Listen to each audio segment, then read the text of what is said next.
এই ইউনিয়নের সভাপতি রিয়াজুল সাধারণ সম্পাদক আজকের অনুষ্ঠানে উপস্থিত সাদুল্লাপুর থানা বিএনপির আহ্বায়ক সদস্য সচিব এবং গাইবান্ধা জেলা বিএনপির উপদেষ্টা স্বেচ্ছাসেবক দলের সদস্য সচিব সহ এই আগ্রাম ইউনিয়নের বিভিন্ন পর্যায়ের নেতৃবৃন্দ, অঙ্গ সংগঠনের নেতৃবৃন্দ এবং সবচাইতে গুরুত্বপূর্ণ ব্যক্তি যারা আজকের এই সভায়, যারা এই কর্মী সভায় উপস্থিত হয়েছেন। এবং এটা শুধু কর্মী সভা বললে মনে হয় একটু ছোট করে বলা হবে, এটা ছোট জনসভা পরিণত হয়েছে, জনসভায় পরিণত হয়েছে। সেই জনসভায় উপস্থিত আমার মায়েরা, আমার বোনেরা, আমাদের সবার শ্রদ্ধার পাত্র, আপনাদের পায়ের নিচে আমাদের বেহেশত, সেই মা জননীরা এই বিপুল সংখ্যায় এই সভাতে উপস্থিত হয়ে এই সভাকে সাফল্যমণ্ডিত করেছেন। সেই জন্য আপনাদের প্রতি অনেক অনেক কৃতজ্ঞতা এবং শ্রদ্ধা এবং ভালোবাসা। আমি এই সভায় উপস্থিত হয়েছেন এই 1 নম্বর এবং বিশেষ করে 1 নম্বর এবং 2 নম্বর ওয়ার্ডের যারা নেতৃবৃন্দ, সমর্থক, কর্মী এবং অঙ্গ সংগঠন নেতা কর্মী যারা উপস্থিত হয়েছেন, তাদের সবাইকে জানাচ্ছি সালাম, আসসালামু আলাইকুম। আমি আমার নিজের পরিচয়টা একটু আপনাদের কাছ থেকে শুনতে চাই। আমার নাম ডক্টর মামুনুল হাসান খালিক, কিন্তু আমি একটি বিশেষ পরিচয়ে পরিচিত হতে চাই। সেই পরিচয়টা যদি আপনাদের মুখ থেকে যখন উচ্চারিত হবে, আমার এই পরিচয়টা পূর্ণাঙ্গ রূপ লাভ করবে। এমপি মামুনুল হাসান সাদিক না। যখন মানুষ বলবে যে সাদিক সাহেব আমাদের লোক, যখন মন থেকে অনুভব করবে, যখন বিপদের সময় মনে হবে, আমার কথা এখনো মনে হয়, অনেকেরই মনে হয়, ফোন করে বিপদে পড়লে, যখন বিপদের সময় সবার আগে আল্লাহর কথা মনে হয়, আল্লাহ বাঁচাও। তারপরে যদি আমার কথা মনে হয় যে সাদিক সাহেবের কাছে যদি একটা ফোন যায় এবং সাদিক সাহেবের কথা যদি, সাদিকের কথা যদি স্মরণ হয় এবং যদি মনে হয় সাদিক সাহেব আমাদের লোক, তাহলে আমার এই পরিচয়টা পূর্ণাঙ্গতা পাবে। আপনারা জানেন আমি একজন চিকিৎসক। এই চিকিৎসক হিসেবে আমি লক্ষাধিক মানুষের, সাদুল্লাহ এবং পলাশবাড়ির মধ্যে লক্ষাধিক মানুষের চিকিৎসা করেছি। কিন্তু আমি যদি আরো 1 লক্ষ মানুষের চিকিৎসা করি বিনামূল্যে, তাও এই এলাকার মানুষের ভাগ্যের কোনো পরিবর্তন হবে না, এলাকার কোনো উন্নয়ন হবে না। আমার দীর্ঘ 40 বছর ডাক্তারি জীবনে এবং শিক্ষকতার জীবনে এর থেকে এটা আমার শেখা। আমি প্রথমেই বলি আমি কেন এমপি হতে চাই। আমি এমপি হতে চাই, আমি যখন আমার এলাকার, আমি প্রথম কথা হচ্ছে যে আমি ভালোবাসি, আমি সাদুল্লাপুরকে ভালোবাসি, আমি সাদুল্লাপুরের মানুষকে ভালোবাসি, পলাশবাড়িকে ভালোবাসি, বউয়ের বাড়ি পলাশবাড়ি, শ্বশুর বাড়ি পলাশবাড়ি, শ্বশুর গোষ্ঠী পলাশবাড়ি। এ কারণে আমি ভালোবাসতে বাধ্য। বউকে ভালোবাসলে বউয়ের আত্মীয় স্বজনকেও ভালোবাসতে হবে। এবং বাড়িতে যখন আত্মীয় স্বজন আসে, বাপের বাড়ির আত্মীয় চাইতে শ্বশুর বাড়ির আত্মীয় আসলে তাদের গুরুত্ব বেশি। আমার বউয়ের কাছে অন্তত আমার বউয়ের কাছে, অথবা সব বউয়ের কাছেই। সেই কারণে সাদুল্লাপুর এবং পলাশবাড়ির মানুষের আমি পরিচিত হতে চাই যে আমি তাদের লোক। এবং এই যে অবহেলিত, অনুন্নত, আমার সাদুল্লাপুরটা বেশি অনুন্নত, আপনারা স্বীকার করবেন কিনা জানি না। এই জন্য আমার কষ্ট, মনের মধ্যে খুব কষ্ট। এই ছোটবেলায় এই যে এরকম, আমি তো সারা বাংলাদেশ বেরিয়েছি, এই একটা উপজেলা সাদুল্লাপুর উপজেলা, তার যে অবকাঠামোগত চেহারা, বাংলাদেশের কোন উপজেলার মধ্যে আপনি এরকম এত অনুন্নত অবকাঠামোর উপজেলা আপনি খুঁজে পাবেন। তারপরে লেখাপড়ার কথা বলেন, GPA 5 আমাদের সময়ে, সেই সময়ে আমরা ফার্স্ট ডিভিশনে পাস করতাম, 3 জন 4 জন করে ফার্স্ট ডিভিশনে পাস করতাম। এখন পরীক্ষা পদ্ধতির পরিবর্তনের পরে কোন কোন স্কুলে শতভাগ জিপিএ 5 পায়, আর সাদুল্লাপুর হাই স্কুলের জিপিএ 5 পাওয়ার অবস্থা চিন্তা করেন। তাহলে সর্বক্ষেত্রে আমরা পিছিয়ে যাচ্ছি। ব্যবসা বাণিজ্য সাদুল্লাপুরে আছে কোনো ব্যবসা বাণিজ্যের কোনো প্রতিষ্ঠান? 2-4 জন অনেক বড় লোক আছে, 3-4টা 4-5টা বড় বড় বিল্ডিং আছে। এছাড়া আমার জন্মের পরে যে সাদুল্লাপুর দেখেছি সেই সাদুল্লাপুর এর কোনো পরিবর্তন হয় না। আমি যখন একজন রোগাক্রান্ত মানুষের চেহারা দেখি তখন আমার খুব কষ্ট হয়, ডাক্তার হিসেবে কষ্ট হয়। এবং ডাক্তার হিসেবে টাকার চাইতে বেশি তৃপ্তি হচ্ছে নিজের সাদুল্লাপুরের মানুষের কাছে জীবনে কোনদিন 1 টাকাও নেয়নি কখনো। যখন ওই মানুষটা হাসি মুখে আমার কাছে আসে তখন আমার তৃপ্তিটা হয় অন্যরকম, খুব তৃপ্তি পাই, শান্তি পাই। আর যদি এসে পাই ডাক্তার সাহেব কি চিকিৎসা দিলেন, ওষুধ তো ভালো হলো না, মনটা খুব খারাপ হয়ে যায়। এখন হচ্ছে যে এখন এই একইভাবে আমাদের দারিদ্র্যক্লিষ্ট আমাদের ভাই বোনদের মাদের চেহারা যখন আমি দেখি আমার মনের মধ্যে ওই রকম কষ্ট হয়। আমার কাছে যখন কোনো মানুষ যায় যে কোনো প্রয়োজনে, আমি একজন ক্ষুদ্র লোক, ক্ষুদ্র সেবক মাত্র, আমার কাছে যদি যখন কোনো কারণে চিকিৎসা ছাড়াও কোনো কারণে কোনো মানুষ যায়, আমি বিবেচনা করি না ওই মানুষটি আওয়ামী লীগ করে না বিএনপি করে, জামাত না জাতীয় পার্টি, আমি বিবেচনা করি না ওই মানুষটি হিন্দু না মুসলমান। আমি আমার এলাকার মানুষ, এটি আমার কাছে প্রথম এবং প্রধান বিবেচনা। সেই বিবেচনার থেকে আমি তার পাশে দাঁড়ানোর চেষ্টা করি আমার ক্ষুদ্র শক্তি দিয়ে। এবং আমি এমপি হতে চাই কারণ আমি এই এলাকার মানুষের আল্লাহর ইচ্ছায় ভাগ্যের পরিবর্তন করতে চাই। ভাগ্যের পরিবর্তন মানে কি? এলাকার মানুষের উন্নয়ন মানে কি? যেমন এই যে আমাদের মা বোনেরা এখানে আছেন, মা বোনেরা আপনারা কি কতজন উপার্জন করেন একটু হাত তুলে দেখাবেন? আপনারা উপার্জন করেন কে কে সংসারে? মানে চাকরি করে হোক, কিংবা পশুপালন করে হোক, কিংবা হাঁস মুরগি পালন করে হোক, কিংবা খামার করে হোক, কে কে উপার্জন করেন একটু হাত তুলে দেখান। কয়জন আছেন? সবাই তো করে, সবাই সবাই সবাই তো কাজ করে। মাসে কত করে ইনকাম হয় আপনার? মাসে টাকা নেব না, টাকা খেলে নেব না, কত হয় ইনকাম? আমরা এই আপনাদের যদি আমার প্রধান লোকে 50% হচ্ছে মহিলা। আপনাদের সবারই সারাটা জীবন কেটে গেল এই ভাগ ভাগ করে স্বামীকে খাওয়াতে, তারপরে বাচ্চাদের লালন পালন করতে সারাটা জীবন কেটে গেল। এর বাইরে আর কিচ্ছু করার সুযোগ হয় না। আচ্ছা, যদি এমন ব্যবস্থা হয় যে আপনাদের ইনকামের বাড়িতে বসে থেকে ব্যবস্থা করা যায়, এটা সম্ভব। কিভাবে সম্ভব সেটা পরে বলছি। তাহলে কি অবস্থার উন্নতি হবে না? আপনি যদি মাসে 10,000 টাকা ইনকাম করেন, হবে না? ধরেন আপনার টুপি সেলাই করতে দিলাম, কিছু মানুষ টুপি সেলাই করলো, সেগুলো বিক্রি করবো আমরা। কিছু মানুষ আছে নকশি কাঁথা তৈরি করলো, এগুলো তো মেয়ে মানুষই করে। জিয়াউর রহমান যখন প্রথম গার্মেন্টস শুরু করে, এই বাড়িতে গার্মেন্টসের যাত্রা শুরু হয়েছে। বাড়িতে এই শার্ট, তারপরে ছোট বাচ্চাদের পোশাক, এগুলো বাড়িতে তৈরি করে সেখান থেকে জমা হয়ে বিক্রি হয়ে বাইরে এক্সপোর্ট হতো। এখন না হয় বড় বড় কারখানা হয়েছে। বাড়িতে আমাদের মা বোনদের বাড়িতে, আমার মাকে দেখেছি তো, আমাদের প্যান্ট শার্ট গুলো কাটে ছোট বড় হলে ওই সেলাই মেশিন দিয়ে, তখন হাত পায়ে দিয়ে মেশিন ছিল, পায়ের মেশিন তৈরি করে দিত না। আজকাল তো এগুলো আপনারা আর করেন না।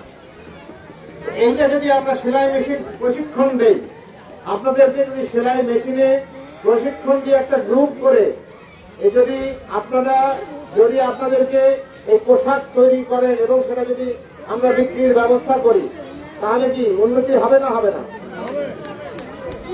আচ্ছা, আমরা যদি একটা সমবায় করি, মহিলা সমবায় করে আপনাদেরকে ঋণ দিলাম, আপনারা হাঁস মুরগির খামার করলেন, 20 জন মহিলা মিলে হাঁস মুরগির খামার করলেন, উন্নতি হবে না? হবে না? আপনাদেরকে গরম কাপড় তৈরি করা শিখালাম, সোয়েটার। আমার মায়ে তো আগে সোয়েটার তুষ দিয়ে বানায় দিত আমাদেরকে, এখন তো সোয়েটার তৈরি করার মেশিন আসছে।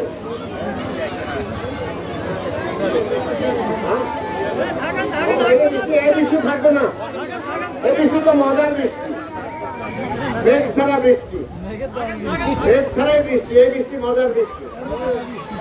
আচ্ছা, এখন হচ্ছে যে এইভাবে আমরা মেয়েদের স্বাবলম্বী করে গড়ে তুলতে চাই, শিক্ষিত করে গড়ে তুলতে চাই। আচ্ছা, মেট্রিক পাস কে কে আছেন এখানে? হাত তোলেন তো। মেট্রিক পাস 1 2 3 4 5 ধরেছি না, 5-6 জন হবে। বিএ পাস কে কে আছেন? বিএ পাস কে কে আছেন? কে কে আছেন বিএ পাস? হ্যাঁ, বিএ পাস কে কে আছেন? নাই, একজন নাই।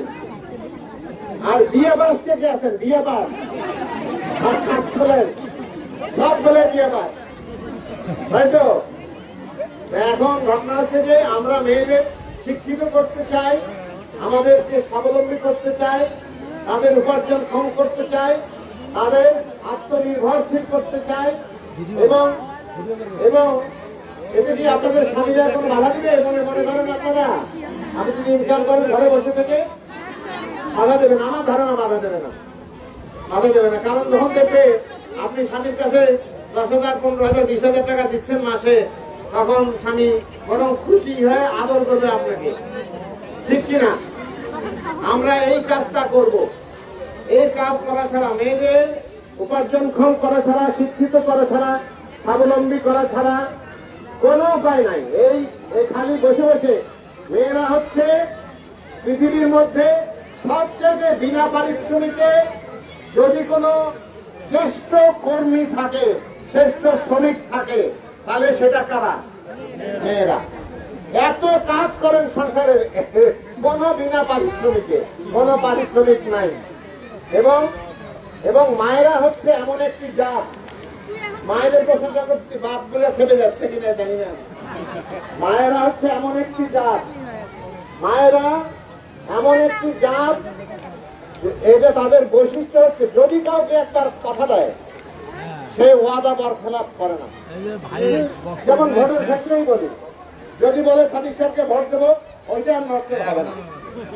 আর এনারা বাড়ির থেকে বাড়াবে যে মনে করবে সাদিক সাহেবকে ভোট দেবো, রাস্তার মধ্যে যায় পান বিড়ি সিগারেট খেয়ে তারপরে চিন্তা করবে যে চিন্তার পরিবর্তন করে আরেকজনের কথা চিন্তা করবে। আবার ভোট সেন্টারে গিয়ে দেখবে যে কার জোর বেশি। যদি সাদিক সাহেবের দেখি বেশি ফ্লো থাকে সাদিক সাহেবকে দিলে, যদি লেবু ওনার দিকে ফ্লো বেশি থাকে লেবু ওনাকে দিলে। পুরুষ মানুষের আর মেয়ে মানুষ আছে বলেই আপনারা বিরক্ত হচ্ছেন না তো? মেয়েদের প্রশংসা করছি বলে আপনাদের ধন্যবাদ দিতে হবে। এই আপনাদের স্ত্রীদের, আপনাদের কন্যাদের, এরা আছে বলেই বাংলাদেশের সমাজ ঠিক আছে, সংসার ঠিক আছে, পরিবার ঠিক আছে। এই জন্য আমাদের বাংলাদেশের মেয়েদের আমরা ধন্যবাদ। মেয়েদের জন্য একটা হাততালি দিতে পারি আমরা নাকি? একটা হাততালি মেয়েদের জন্য, হাততালি। এবং ভোট ভোট হ্যাঁ,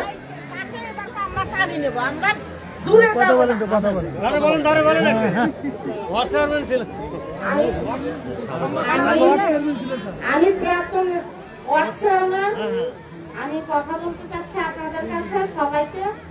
আসসালামু আলাইকুম। আপনারা সবাই সুন্দরভাবে কথাটা শুনেন। আপনারা যাই করেন তাই করেন, যত রাজনীতি কোনো দিক যাক, আমরা আমাদের জন্ম ভাই ময়নুল হাসান সাদেককে হাসি মুখে আমরা নিতে চাই। এইটা আপনাদের কাছে করজোরে অনুরোধ। আসসালামু আলাইকুম। ধন্যবাদ, ধন্যবাদ। আপনাদের মনের ভাষা কি এটাই কথা, তাই না নাকি? মনের ভাষা এটাই। এখন দিয়ে দিচ্ছেন ইনশাআল্লাহ। এখন এখানে যারা আছেন, এখানে মহিলা প্রায় 200-250 বেশি মহিলা হবেন এখানে। এখন এই আপনাদের কাজ হবে, এবং আপনাদের দুর্গাপুরের কে কে আসেন একটু হাত তোলেন দেখি। দুর্গাপুরের কেউ আছেন এখানে? দুর্গাপুর বাড়ি?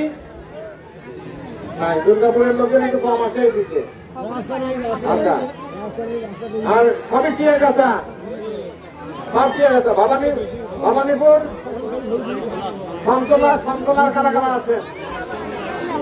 সন্তলার আছে, অনেক আছে, অনেক আছে সন্তলার। এই মায়েদের ক্ষেত্রে আমরা এইটা করব, এটা শুধু কথার কথা নয়, এইটা হচ্ছে বিএনপির কথা, এটা হচ্ছে আমাদের কথা এবং আমার কথা। এবারে আমাদের পুরুষ ভাইদের সম্পর্কে বলি। পুরুষ ভাইরা আমার ভাই, আমার চাচা, আমার বন্ধু, আমার আত্মীয়, আমার স্বজন, আমার যাদের দেখেছি ছোটবেলায় এবং যাদের সাহচর্যে বেড়ে উঠেছে আমি এই মাটিতে, এই মাটির প্রতি আমার ঋণ আছে। আমি সেই ঋণ শোধ করতে চাই, আমি সেই ঋণ শোধ করতে চাই আপনাদের সেবার মধ্য দিয়ে। আপনাদের সেবা করে সেই ঋণটা আমি শোধ করতে চাই। আপনারা কি আমাকে সুযোগ দিবেন? আমাকে কি বিশ্বাস করা যায়? আমি মিথ্যা কথা বলি না, একেবারেই কি মিথ্যা কথা বলি না তা নয়। হয়তো 3 মাসে 6 মাসে 2-1টা মিথ্যা কথা বলি, খুব ঠেকায় পড়লে হয়তো কাউকে উদ্ধার করতে হবে, কারো সম্মান রক্ষা করতে হবে, সেই কারণে 2-1টা মিথ্যা কথা বলি। তাছাড়া আমি সাধারণত মিথ্যা কথা বলি না। জীবনে জ্ঞানত কোনো মানুষের কোনোদিন কোনো ক্ষতি করি না, এবং জীবনে জ্ঞানত কোনো মানুষের কোনোদিন ক্ষতি করবো না। আমি আমার বিবেক দ্বারা পরিচালিত হই, আমার বিবেক ন্যায় দ্বারা প্রতিষ্ঠিত, এবং ইসলামের যে মূল্যবোধ যেগুলো মানুষকে করতে বলেছে সেই মূল্যবোধের আলোকে জীবনকে পরিচালিত করার চেষ্টা করি।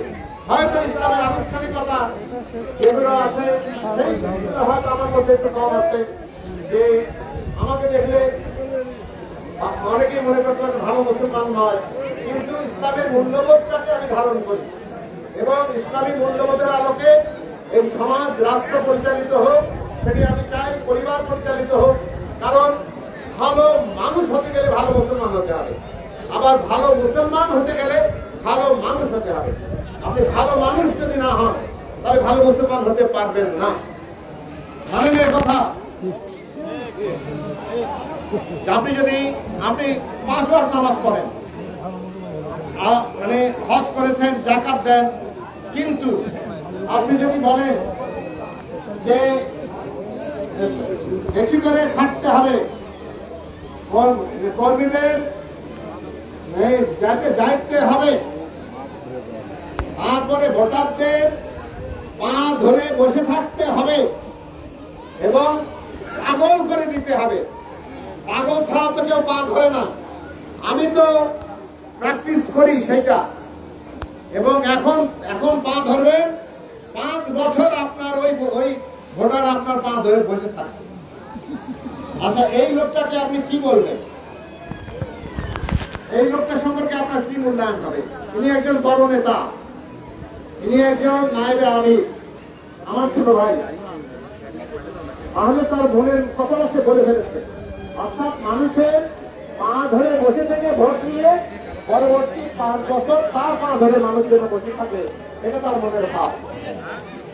এটা তাদের মনালে এটা এক ধরনের মানুষের সঙ্গে প্রতারণা, একদম স্রেফ প্রতারণার সাথে।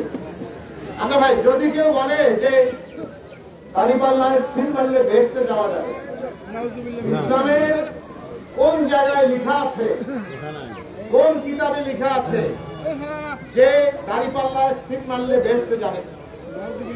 আপনি এটা কি তারা বলতে পারবে, দেখাতে পারবে? তাহলে এটা পুরোপুরি মিথ্যা কথা, তাহলে পুরোপুরি প্রতারণা, পুরোপুরি ভণ্ডামো, পুরোপুরি মুনাফিকি। আচ্ছা, দাঁড়িপাল্লা কিছুদিন আগে ওই দলের লোকেরা ভোট করেছিল, তখন তাদের দাঁড়িপাল্লা ছিল না। 18 জন লোক আমির সাহেব সহ ধানের শীষ নিয়ে ভোট করেছে। তখন তাদের কর্মীরা তো বলছে যে ধানের শীষে ভোট দাও, বলছে না? তাহলে ও তখন ধানের শীষে ভোট দিলে তাদের তো জাহান্নাম হয়ে গেছে, তাদের কনফার্ম। তাহলে এই ধরনের কথা বলে যারা মানুষকে বিভ্রান্ত করেন, মানুষের সঙ্গে প্রতারণা করেন, তাদের কাছ থেকে সাবধান থাকতে হবে। ওর মুখে এক কথা বলে, অন্তরে আর এক কথা বলে। মানে আপনি নিন্দা করবেন, নিন্দা মানে হচ্ছে কি সমালোচনা, নিন্দা বলবো না, সমালোচনা। রাজনৈতিক আপনি একটা দল করেন, আমি একটা দল করি, আমার দলের নাম বিএনপি। আমার রাজনৈতিক আদর্শ আপনার আদর্শ তো এক নয়, বিএনপি তো ইসলামিক দল নয়। কিন্তু যারা ইসলামিক দল করে তারা তো একদম পরিপূর্ণ মুসলমান হিসেবে আমরা দেখতে চাই। আমরা দেখতে চাই তারা মিথ্যা কথা বলবে না, তারা বিএনপির উপর আক্রমণ করবে না, বিএনপিকে মারপিট করবে না, বিএনপির নামে কুৎসা রটাবে না, ফেসবুকে সাদিক সাহেব শীর্ষ সন্ত্রাসী বলবে না। আমাকে দেখে শীর্ষ সন্ত্রাসী মনে হয়? কার কার মনে হয় ভাই আমি শীর্ষ সন্ত্রাসী? বলেন তো দেখি, কার হাত তোলেন দেখি, কে কে মনে করেন যে আমি গাইবান্ধা জেলার শীর্ষ সন্ত্রাসী? কে কে মনে করেন? একজনও মনে করছে না। যাই হোক, আমি তাদের ভাষায়, তাদের ফেসবুকের লেখায় আমি শীর্ষ সন্ত্রাসী। তাহলে আমার এই যে চরিত্র হননের যে বিষয়টা, আমার দোষের মধ্যে সাদিক সাহেব দোষ একটা পায়জামাটা নিচে পড়ে, নিচে পড়ে, এইটা একটা দোষ খুঁজে বের করছে। এখন ঘটনা হচ্ছে যে মানুষের জীবন করা ইসলামে কি অ্যালাউ করে? পরচর্চা করা কি অ্যালাউ করে ইসলামে? আপনি যদি ভালো মুসলমান হন তাহলে আপনি কি সেটা করবেন?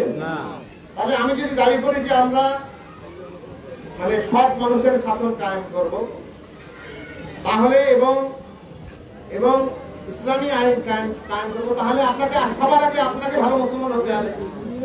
নিজে ভালো না হলে তো আপনি অন্যকে ভালো করতে পারবেন। তাহলে আপনি নিজে ইসলামের আদর্শ অনুসরণ করছেন না, আর অন্যকে সেইটার জন্য প্ররোচিত করছেন মিথ্যাভাবে বেহেশতের টিকিট বিক্রি করে। আমরা তো বলি ভাই আমরা বেহেশতের টিকিট বিক্রি করতে পারবো, আমাদের কাছে বেহেশতের টিকিট নাই। বেহেশতের টিকিট তো চায়, সবাই চায়। আমি চাই বেহেশতে যেতে, কে না চায়? কোন মুসলমান চায় না বেহেশতে যেতে?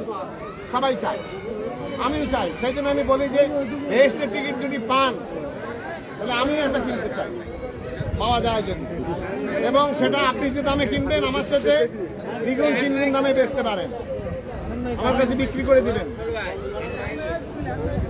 এখন এই সোহেল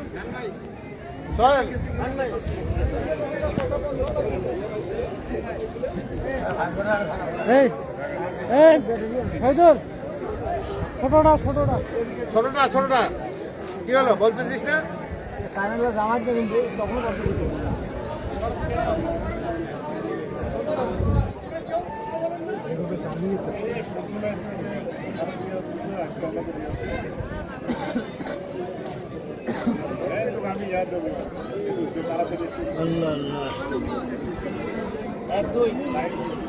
কারণ দেওয়ার পর কি আপনারা কি কথা শুনতে পারেন? ছাড়েন, কথা শুনতে পারেন।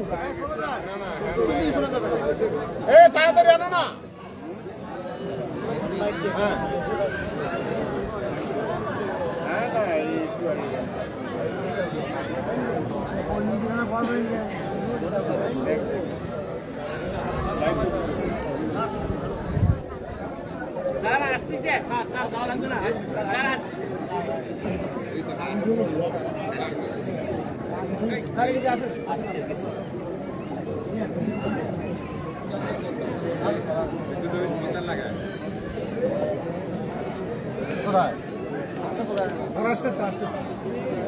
হাটে আসতেছে না দৌড়ে আসতেছে? হাটে আসে না দৌড়ে আসে? কই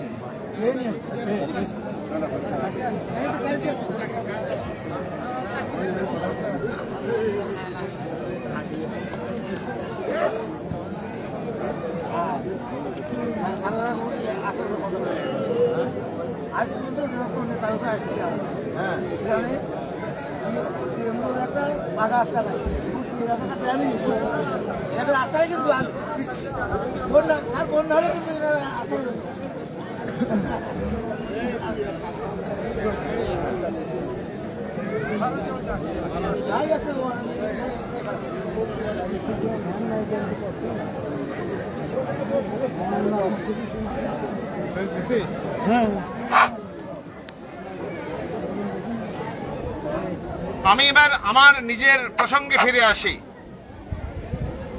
আমি জীবনে ওয়াদা বরখেলাপ করিনি, খুব কম হয়তো করেছি, এটা একেবারেই করিনি সেটা বলবো না, হয়তো ভুলক্রমে ভুলে গেছি, সে কারণে ওয়াদা মনে নাই।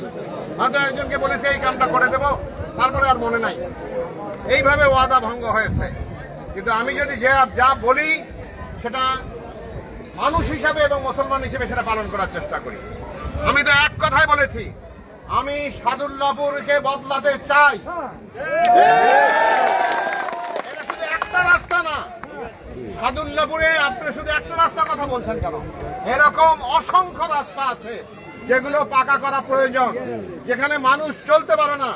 চলতে গেলে আমি তো বৃষ্টির মধ্যে চলতে গিয়ে পিছলে পড়েছি বা পড়ার মতো অবস্থা হয়েছে।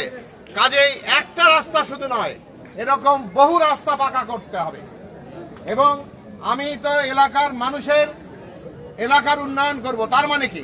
এক কথায় এলাকার উন্নয়ন মানে হচ্ছে রাস্তাঘাট করতে হবে, স্কুল কলেজ করতে হবে, মসজিদ মাদ্রাসা করতে হবে, মন্দির করতে হবে, শ্মশান করতে হবে। এবং এলাকার উন্নয়ন মানে এখানে ক্ষুদ্র শিল্প কারখানা স্থাপন করতে হবে, কৃষি পণ্য হিমাগার যাতে হয় সে ব্যবস্থা করতে হবে, কৃষকরা যাতে ন্যায্য মূল্য পায় সেই জন্য ইউনিয়নে সরকারি ক্রয় কেন্দ্র খুলতে হবে। এইভাবে এলাকার উন্নয়ন করতে হবে। আর এলাকার মানুষের অর্থনৈতিক অবস্থার পরিবর্তন করতে চাই। সেটা কিভাবে সম্ভব? কর্মসংস্থানের ব্যবস্থা করতে হবে। আপনারা এই যে এখন যেমন ধরেন, এই যে এখন মাঠে কোনো কাজ আছে, এখন বাংলাদেশে অনেক মানুষ আছেন, যারা শুধুমাত্র কৃষি কাজ করে জীবিকা নির্বাহ করেন। তাদের সব সময় কৃষি কাজ থাকে না, সব সময় খেতে কাজ থাকে না। এখন তো 2-3 মাস পর্যন্ত এই কৃষি কাজ করার কোনো সুযোগ নাই। সেই ক্ষেত্রে আপনাদের ইনকাম কিভাবে হবে? আমরা এমন একটা ব্যবস্থা করতে চাই, আমরা যাতে করে মানুষের সার্বক্ষণে কর্মসংস্থানের ব্যবস্থা আমরা করতে চাই। এবং বিকল্প পেশা এবং কৃষিতে এই যে খরাতে জমি নষ্ট হয়ে যায়, বন্যায় জমি ডুবে যায়, আপনারা বলেছেন আমরা কৃষি বীমা চালু করব। কৃষি বীমা, শস্য বীমা যাকে বলে, আমরা গবাদি পশুর জন্য বীমা করব, আমরা হাঁস মুরগি পালন করে তাদের জন্য বীমা করব। এবং সরকার ক্ষতিপূরণ দেবে, স্বল্প শর্তে ঋণ দেবে। এবং সেই ঋণের জন্য এই ঋণ নেন হচ্ছে 20,000 টাকা, আর অফিসারকে দিতে হয় 5,000 টাকা, আপনার কাছে থাকে 15,000 টাকা। বিনা ঘুষ দিয়ে ঋণ পাওয়া মুশকিল নাকি? আমি মিথ্যা বললাম কিনা আমি জানি না, আমি যতটুকু জানি সেখান থেকে বলছি। আমরা মোবাইল ব্যাংকিং চালু করব।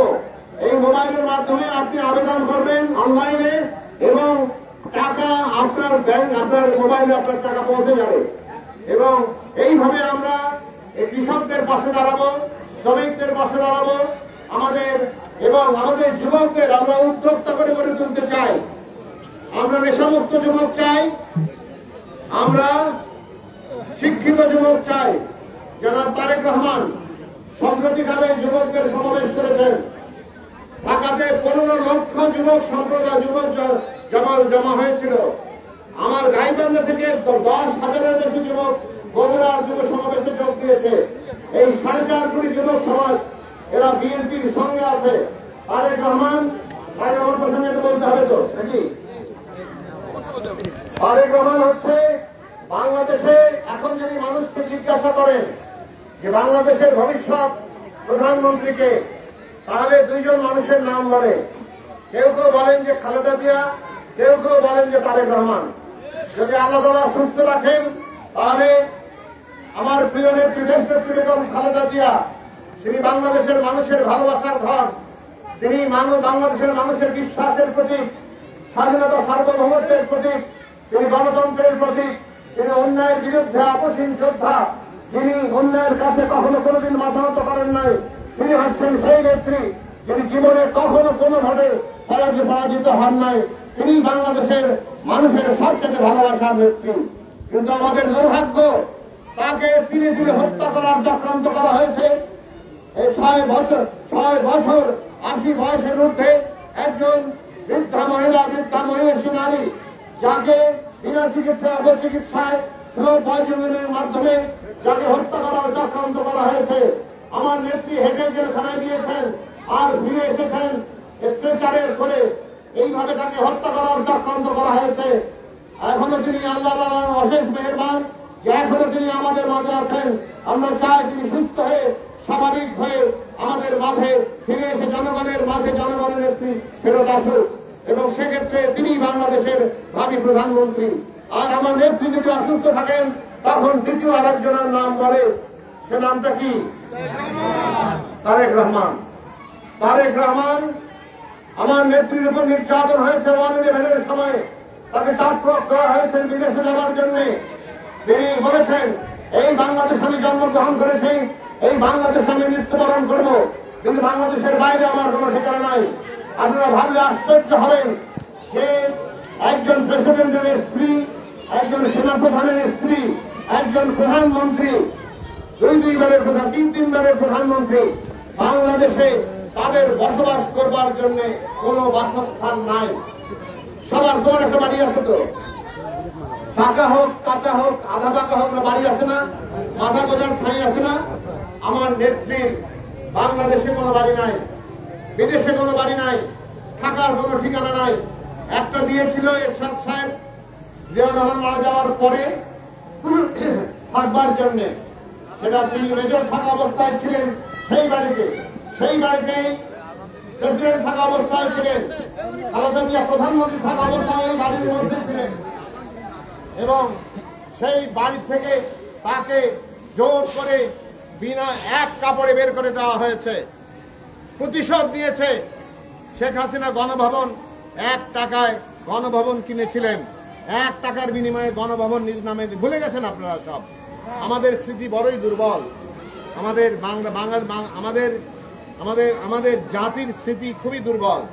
এটা একটা আর একটা দিক হচ্ছে আমরা খুবই ক্ষমাশীল জাতি। আমাদের মনের মধ্যে দীর্ঘদিন আমরা আমাদের ক্রোধ ঘৃণা ধরে রাখতে পারি না, এটা আমরা সহজেই ভুলে যাই, মাফ করে দিই। এটা একটা ভালো গুণ। এই আমরা ভুলে গেছি সেই দিনের কথা যে শেখ হাসিনা 1 টাকায় গণভবন কিনে নিয়েছিলেন।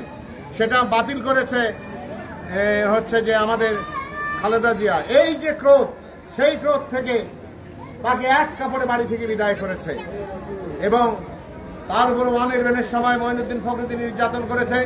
ছোট ছেলে অসুস্থ ছিলেন, তিনি মৃত্যুবরণ করেছেন এই নির্যাতন সহ্য করতে না পেরে। বড় ছেলে তারেক রহমানের কোমরের হাড় ভেঙে দেওয়া হয়েছে এবং তাকে নির্বাসনে লন্ডনে পাঠানো হয়েছে। দীর্ঘ 17 বছর নির্বাসিত জীবন যাপন করেছেন, জনগণের সঙ্গে বিচ্ছিন্ন হয়ে।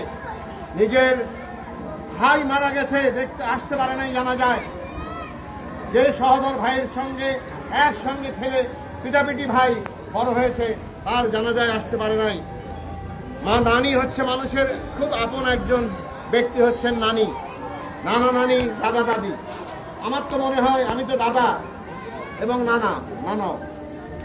আমার তো মনে হয় আমি আমার ছেলে মেয়ের চাইতে আমার নাতি নাতনিকে বেশি ভালোবাসি। সবাই, আমার মনে হয় সবাই সেটাই।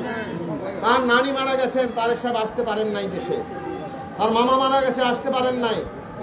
কম দুঃখ, কম যাতনা না। নিজের মা মৃত্যু শয্যায়, কখন যাবে কোনো ঠিক নাই, আসতে পারেন না দেখতে। এত যন্ত্রণা বুকে নিয়ে সেই কষ্টের আগুনে পুড়ে পুড়ে যে মানুষটি বাংলাদেশে খাঁটি সোনায় পরিণত হয়েছেন, সেই ব্যক্তি হচ্ছেন জনাব তারেক রহমান। যাকে যে নিষিদ্ধ ছিল তারেক রহমান, তার নাম উচ্চারণ নিষিদ্ধ ছিল, তার কথা পত্রিকায় প্রকাশ নিষিদ্ধ ছিল, তার বক্তব্য প্রকাশ নিষিদ্ধ ছিল, সেই নিষিদ্ধ তারেক রহমান এখন বাংলাদেশের মানুষের